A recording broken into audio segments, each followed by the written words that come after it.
इसे मैं फेंक देता हूं बड़े भैया, आप जाइए। मुनीम जी, चौराम प्रसाद की बेटी की शादी के लिए जेवर देने के लिए कहा था, भिजवा दिया? जी हाँ मालिक।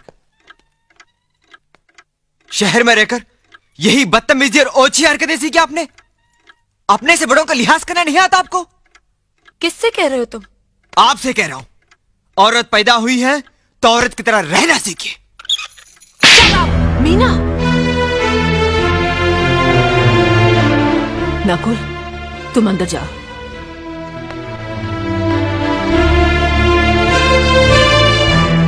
पागल हो गई हो तुम? औरत होकर एक मर्द पर हाथ उठाती हो? इतनी ऊंची घराने की बहू होकर ऐसी नीच हरकत, शर्म नहीं आई तुम्हें? कौन सा ऊंचा घराना?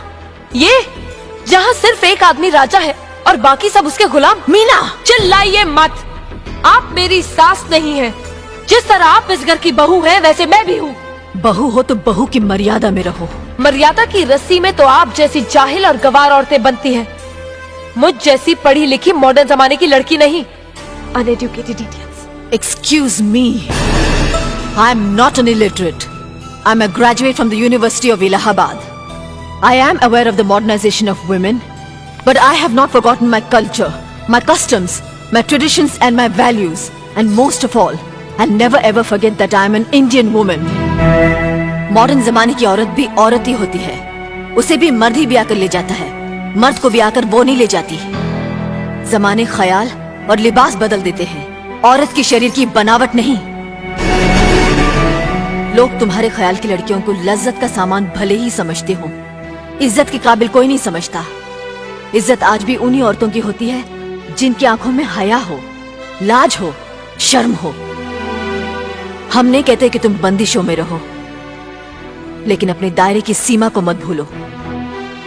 लड़की जब अपने माँ बाप के घर होती है, तब उसके कांधों पर अपने ही घर की इज्जत का बोझ होता है। लेकिन जब वो बहू बनकर ससुराल जाती है, तब उसके कांधों पर एक नहीं, 2 परिवारों की इज्जत का बोझ होता है। आज जिस तरह तुमने नकुल को तमाचा मारा, अगर उसी तरह उसका भी हाथ उठ जाता तो तुम्हारी क्या इज्जत रह जाती? कभी सोचा तुमने? क्या बात है?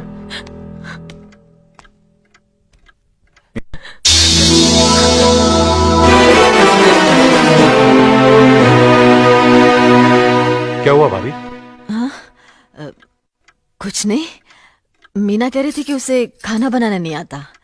हमने सोचा कि 2-4 खरी खोटी सुनाने से ही सीखेगी, सो सुना दिया। बस रोने लगी।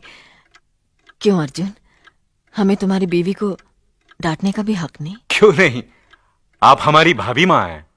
आप मार सकती हैं, डांट सकती हैं, कुछ भी कर सकती हैं।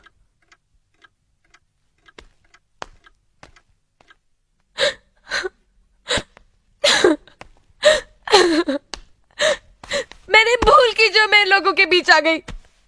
मेरी तो इस घर में कोई इज्जत ही नहीं है। जब देखो तो सब मेरी इंसल्ट करते रहते हैं। मैं कब से रो रही हूँ, तुम पूछ भी नहीं रहे हो कि मैं क्यों रो रही हूँ।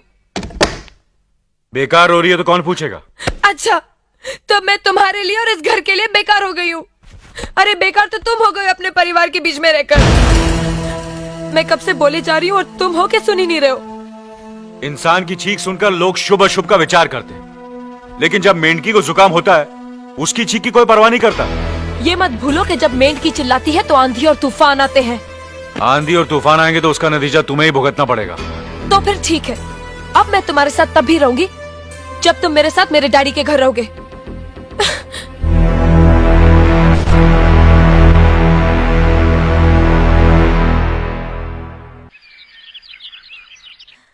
हमारी मीना बहुत प्यारी बच्ची है, लेकिन उसमें अभी भी बचपना है।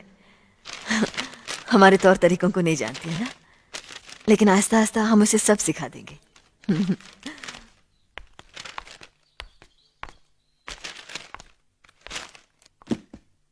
बड़े भैया, ये अपने घर जाना चाहती है। जाना भी चाहिए। 4-5 महीने हो गए, मायके की याद भी आती होगी इसे।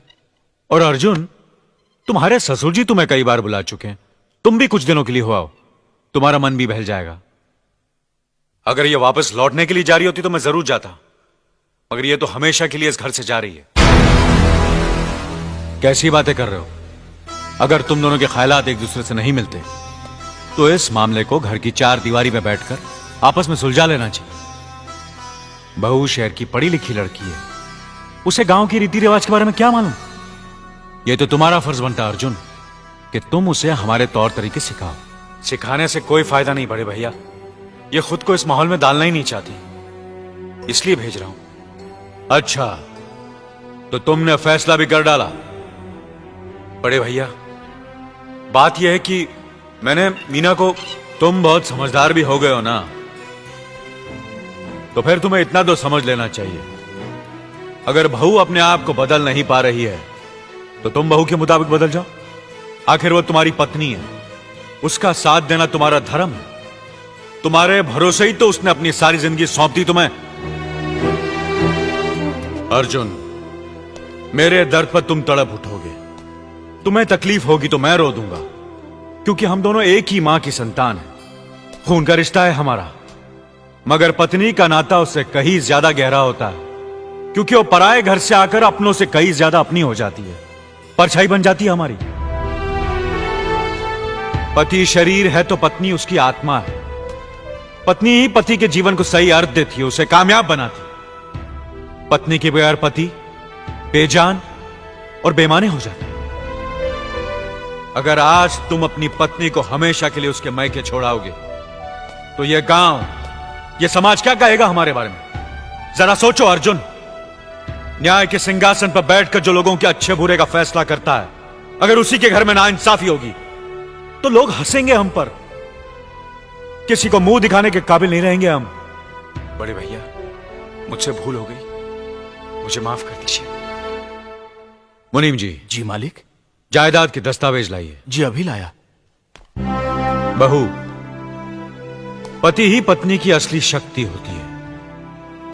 हमारे पुरखों ने कुल धर्म पत्नी के बारे में कहा है, जो पति के काम में उसकी मददगार हो, उसे अच्छी सलाह दे, जो दासी की तरह उसकी सेवा करे, मां की तरह उसे खिलाए पिलाए, लक्ष्मी का रूप हो और धरती की तरह उसमें सहन शक्ति हो, वही आदर्श पत्नी होती है। औरत की सोच मर्द का मुकद्दर बनाती है। वो जब बनाने पर आती है तो कुटिया को महल कर देती है, और जब बिगाड़ने पर उतरती है तो महल को मिट्टी का ढेर बना देती है। मालिक, ये जायदाद के दस्तावेज हैं। हमारी जमीन जायदाद कहां कहां है और कितनी है, उसका हिसाब किताब ना बाबूजी को मालूम था, ना हम तीनों भाइयों को मालूम है। बहू, तुम पढ़ी लिखी हो, आज से इसका हिसाब किताब तुम देखोगी। लक्ष्मी जी। अपनी चाबियों का गुच्छा और ये कागजात बहू को दे दो।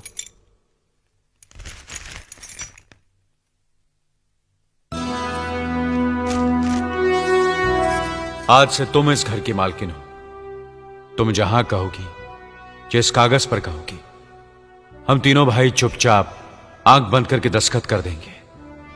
जैसा कहोगी वैसा ही करेंगे। बस एक ही विनती है बहू, हम तीनों भाइयों को अलग करने का ख्याल अपने मन में कभी आने मत देना।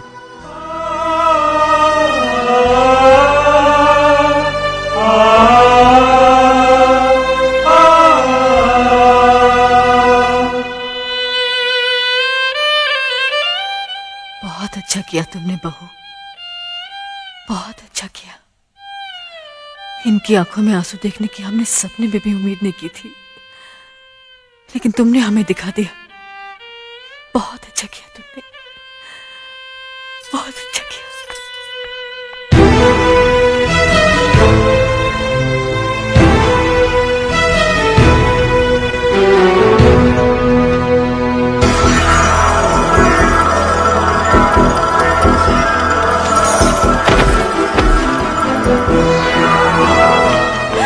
मीना, मीना, क्या हुआ बहू? मीना, मनी जी जल्दी से डॉक्टर को बुलाइए।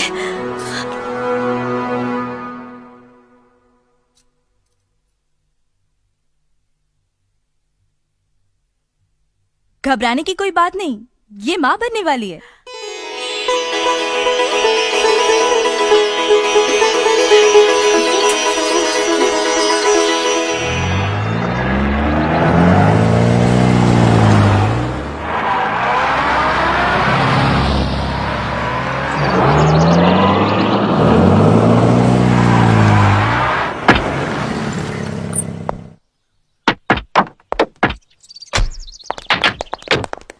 आप लोग यहीं ठहरिए, मैं ठाकुर साहब से मिलकर आता हूं।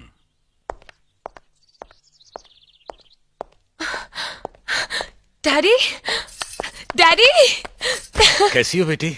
What a pleasant surprise. आने की खबर भी नहीं की।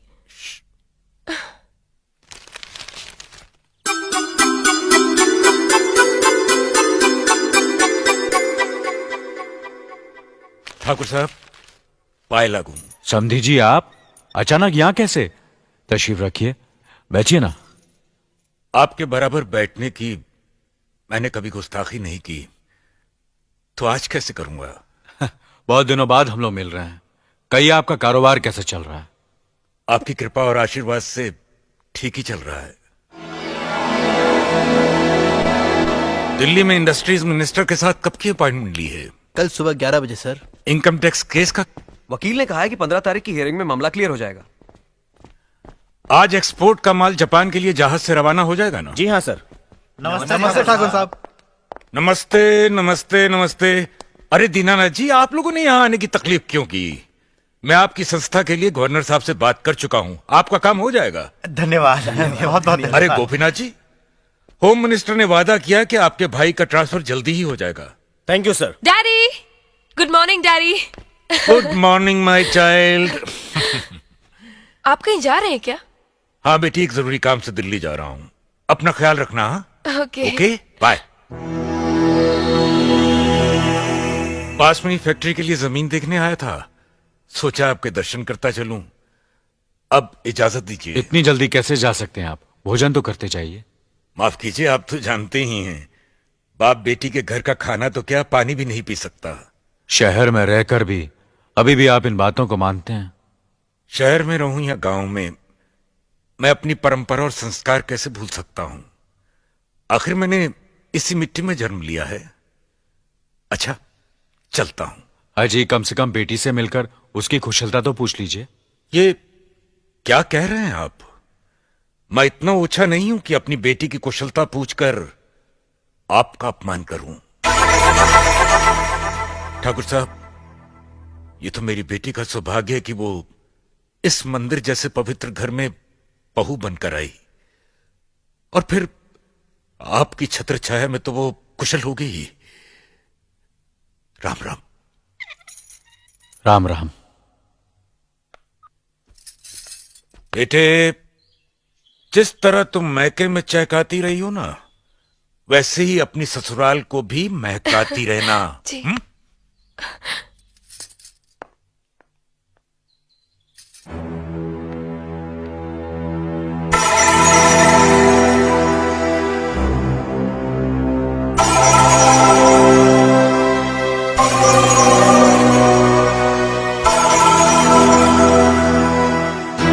आप तो उम्र में बड़े हैं ना, किससे किस तरह की बात की जाती है, इतनी तमीज तो आपको आनी चाहिए।